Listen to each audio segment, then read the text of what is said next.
Wait a minute, I hear something. Dr. Movie! Dr. Movie! Blueberry News! Dr. Movie! Dr. Movie! Yeah!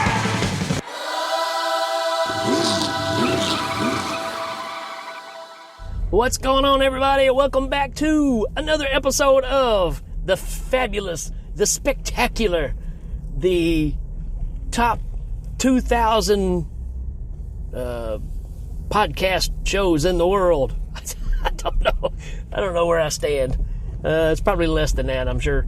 But anyways, it's another episode of Dr. Movie with your host, myself, Rik Morgan from the Helming Pow Hour. This is my other show that I do for fun, and I do it while driving my car, in case you can't tell because of all the noise. But I love talking about all these movies that I don't really have an outlet anywhere else to talk about, and also checking out the movies that normally I wouldn't get a chance to actually talk about, or it's the stuff that I kind of passed over back in the day. All those movies that you picked up at the video store and you looked at the artwork and you're like, yeah, I want to see that, but I'd rather see Hellraiser 2 instead. Yeah, that's the movies we're talking about. All these kind of lost films, or the films that you skipped over. Some are left better not seen, and some are pleasant surprises. And this one is kind of special to me. So we just talked about the ninth configuration, and it made me really want to check out, again, the mighty Exorcist 3, which in the past 10 years or so has really come on strong with a pretty strong cult following. Came out in 1990, and it's obviously the third installment of the Exorcist saga, I guess. I don't know if I'm really going to ever get into the prequels. I really don't know, unless somebody requests me to cover part 2. I don't know that I'll talk about it. Who knows? It's possible, right? I need to even do the first one. I haven't done it yet, which is, I'll talk about that some other time and the impact it has. But come on, Exorcist 3. I saw this in the theater when it came out, and I was blown away. There was a time period, this is the late 80s, early 90s, had a buddy named Tom Cooper. He's passed in the past several years, but he and I, once a week, would go to the theater and check out whatever was playing. It was just kind of our weekly get-together, hang out. He'd always sneak beer into the theater. He'd wear this army jacket, and he would tie off one of the sleeves like he was like a war veteran, like he was missing an arm, and that sleeve would be full of a 6-pack of beer. Now, I didn't partake. I'm not a drinker whatsoever. But he would sneak in this beer, and we would go watch movies. And we watched, at the time, Brad Dourif seemed to pop up in a lot of stuff, right? So these are the memories I have when I talk about these movies, and also Graveyard Shift. There was a lot of stuff we went and seen together. The 1990 version of Night of the Living Dead I saw with Tom. We had some really, really good times together. And this is one of those films we went and seen, and I was just floored. And so if you don't know, 1990, horror, psychological horror. And I think that's what really made it stand out. Because first thing you think of The Exorcist, you think of all the effects and the grossness and all this stuff, which we will talk about when we get to the actual Exorcist sometime. And but this one is so different, and I love the idea. And I remember this is based on the book that William Peter Blatty wrote, called Legion, which let's see, this is probably 88, 89 is when I actually saw the book at a friend's house and picked it up and got to reading it, and it was this story that tied into, the Exorcist story. And, lo and behold, of course, if you know your Bible enough, Legion is, the demons that Jesus cast into the swine, right? He asked who the demons were, and it said what its name was. It's a legion, for we are many, right? So I was like, wow, that's pretty interesting that we're going to run with this, right? And it's about Father Karras from the first movie wandering on a beach and gets picked up, and the story kind of goes from there. So, he jumped off. He jumped out the window in the end of The Exorcist, rode down the stairs, and died, supposedly. But the demons that are in him are keeping him alive, and all these years later, he's found. And they kind of took that and ran with it. I mean, well, let's see. Let's read the synopsis, which is going to be a very long one. But you know what? It deserves it.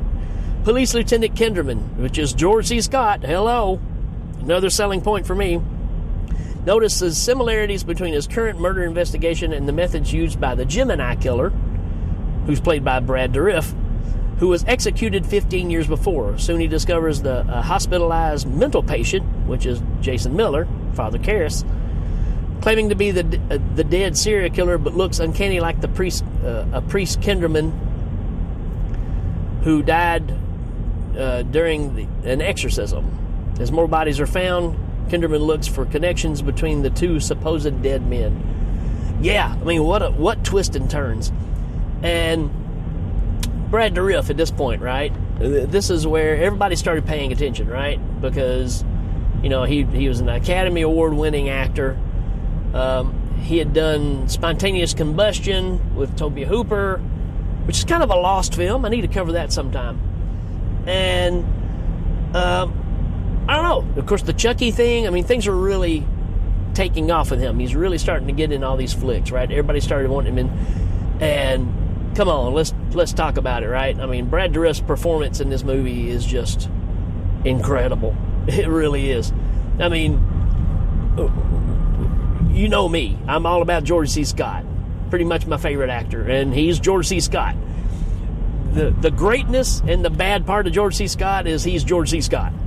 You're not going to get anything different. Well, he did Patton, right? But for the most part, he's George C. Scott, no matter what he's in. Who else we got here? Jason Miller, we talked about that. Brad Dourif.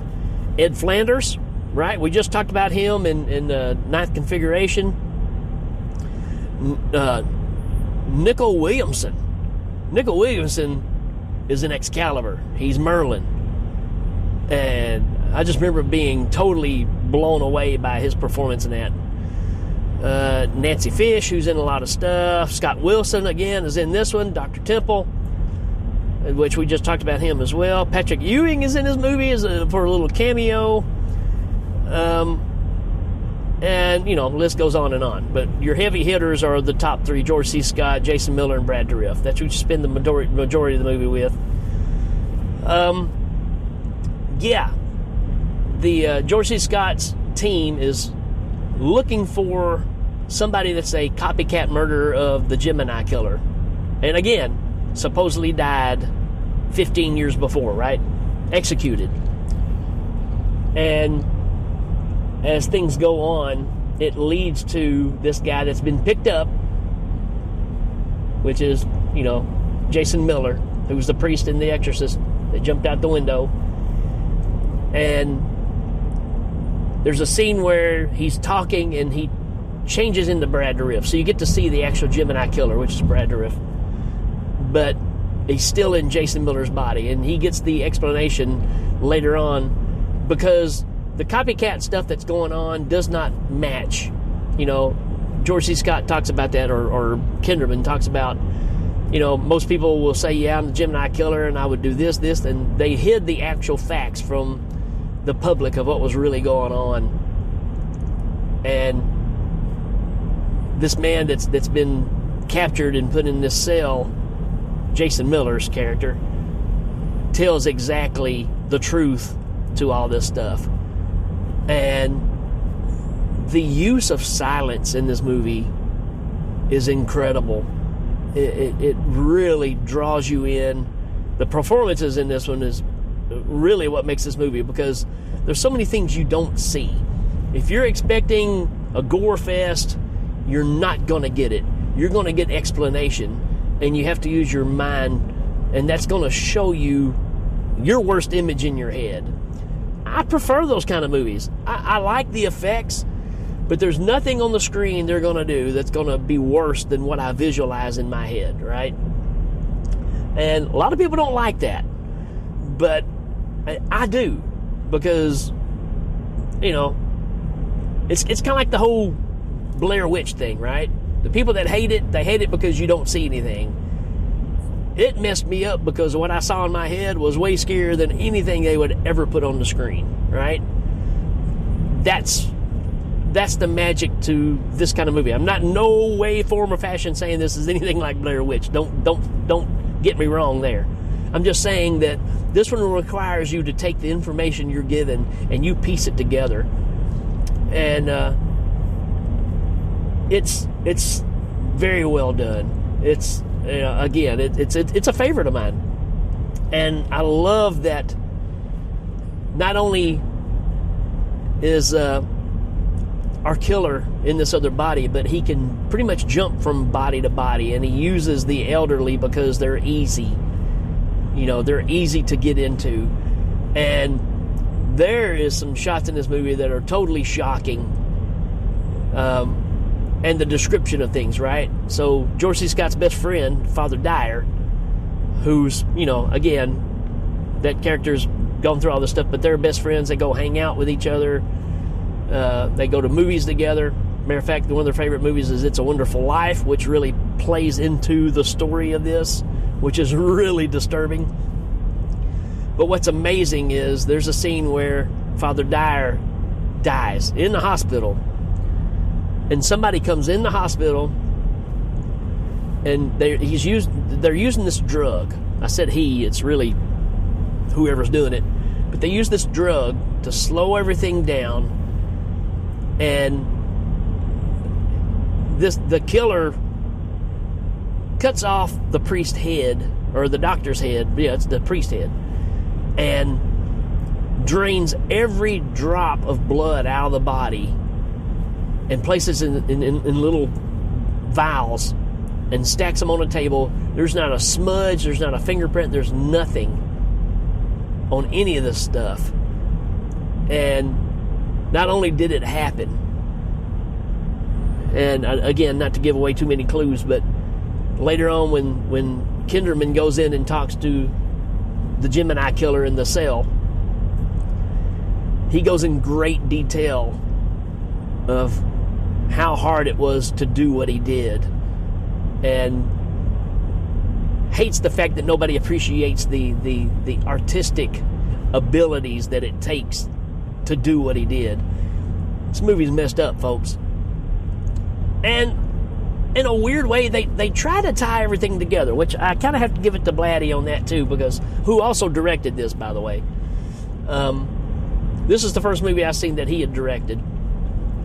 But he really ties in stuff from the second movie that kind of belongs, and tries to bring this to an end, right?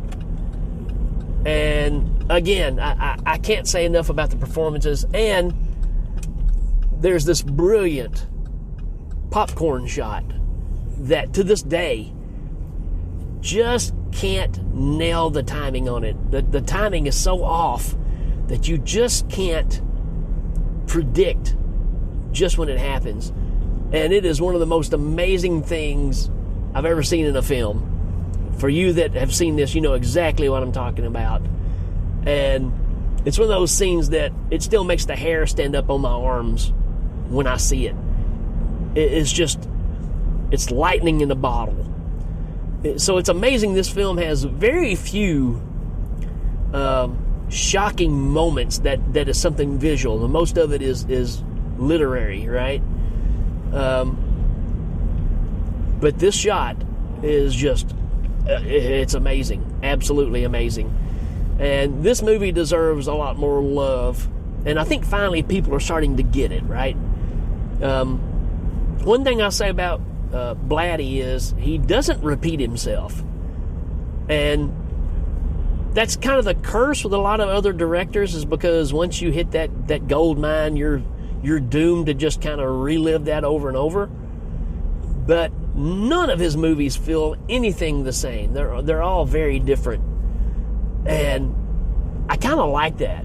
Ninth Configuration is unlike either one of these, but for the theme of everything, it still fits in very nicely. And this movie, I think, is a nice way to put a cap on the end of it. And again, this film needs to be celebrated more, because there is some really disturbing factors about this that points out, again, the great battle of good versus evil, and what that entails, and what does it mean to you personally. This movie is a lot deeper.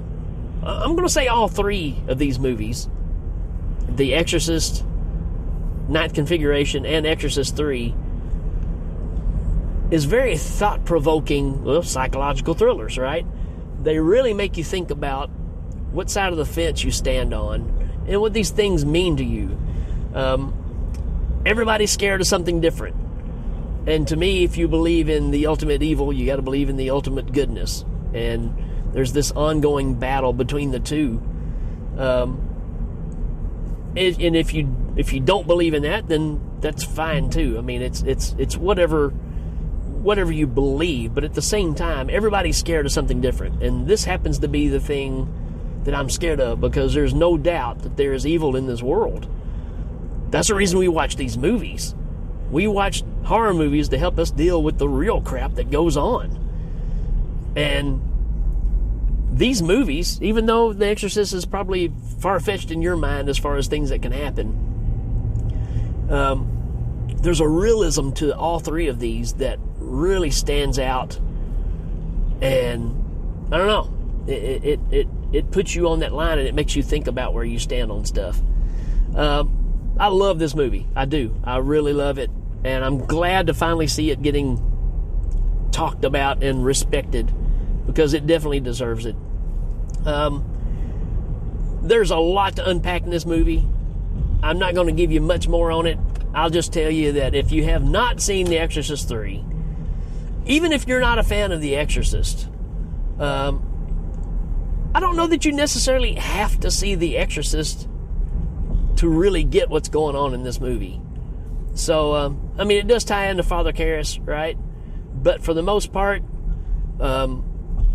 this is a very great standalone movie of not only tying into this ultimate battle of good and evil, but just what George C. Scott's character is dealing with as well. And the fact of the descriptions of this brutality that's going on, I think, is just very thought-provoking. That's all I'm going to give you on this one. This is a 5 out of 5 for me. No doubt. I don't even have to think about it. I've always loved this movie. I've always respected it. And every time I watch it, I'm still blown away by a lot of the stuff in it. There's not any really great effects or anything that you really see. This is just good, middle-of-the-road filmmaking. Well, I don't say middle of the road. It's excellent filmmaking, but the dialogue is really what brings it all together and really makes you focus on what's being told. You know, if you're not into people describing stuff, this might be a little boring to you, but to me, the performances sell this thing so greatly. Can't say it enough about, I mean, obviously, you got 3 actors that I think are just incredible in this movie, and well, 4 actually. And I don't know, I think you need to check it out. It's on Tubi, yo. So y'all give it a look, and let me know if you're a fan of this one. Let me know your thoughts on it, or if you're not a fan, what's the problems with it? Because I'm sure that there's things in this that probably, you know, again, it's 1990, so, you know, it's aged a little bit. And like I said, they didn't spend a ton of money on actual effects, but I don't know that it's necessarily needed, right? All right, folks, that's it for this one.